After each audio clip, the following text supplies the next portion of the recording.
അന്യായമായ പാചകവാതക വിലവർദ്ധനവിനെതിരെ Kerala hotel and restaurant association സംസ്ഥാന വ്യാപകമായി കടയടച്ച് പ്രതിഷേധിക്കുന്നതിന്റെ ഭാഗമായി കണ്ണൂർ ജില്ലാ കമ്മിറ്റി കണ്ണൂർ ഹെഡ് പോസ്റ്റ് ഓഫീസിന് മുന്നിൽ പ്രതിഷേധ ധർണ നടത്തി. KHRA സംസ്ഥാന രക്ഷാധികാരി KP ബാലകൃഷ്ണ പൊതുവാൾ ധർണ ഉദ്ഘാടനം ചെയ്തു.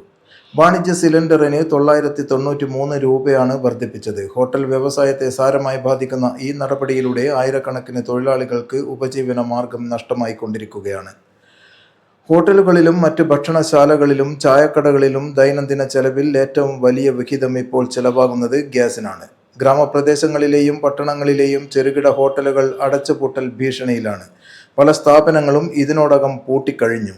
ഗ്യാസ് വില വർധനവ് നേരിട്ട് ഭക്ഷണവില വർദ്ധിപ്പിക്കാനുള്ള സമ്മർദ്ദം സൃഷ്ടിക്കുന്നു. സാധാരണ ജനങ്ങൾക്ക് കുറഞ്ഞ നിരക്കിൽ ഭക്ഷണം നൽകുന്നത് ബുദ്ധിമുട്ടായി മാറുന്നു. GST, ലൈസൻസ് ഫീസ്, PCBയുടെ നിബന്ധനകൾ, ആരോഗ്യ വകുപ്പിന്റെ നിർദ്ദേശങ്ങളും 4 ഇരട്ടിയായി വർദ്ധിപ്പിച്ച ലൈസൻസ് ഫീസ് തുടങ്ങിയവ വലിയ സാമ്പത്തിക ഭാരം സൃഷ്ടിക്കുകയാണെന്നും KP ബാലകൃഷ്ണ പൊതുവാൾ പറഞ്ഞു. ജില്ലാ സെക്രട്ടറി നാസർ മഠോൾ സ്വാഗതം പറഞ്ഞു. ജില്ലാ പ്രസിഡന്റ് KN ഭൂപേഷ് അധ്യക്ഷത വഹിച്ചു.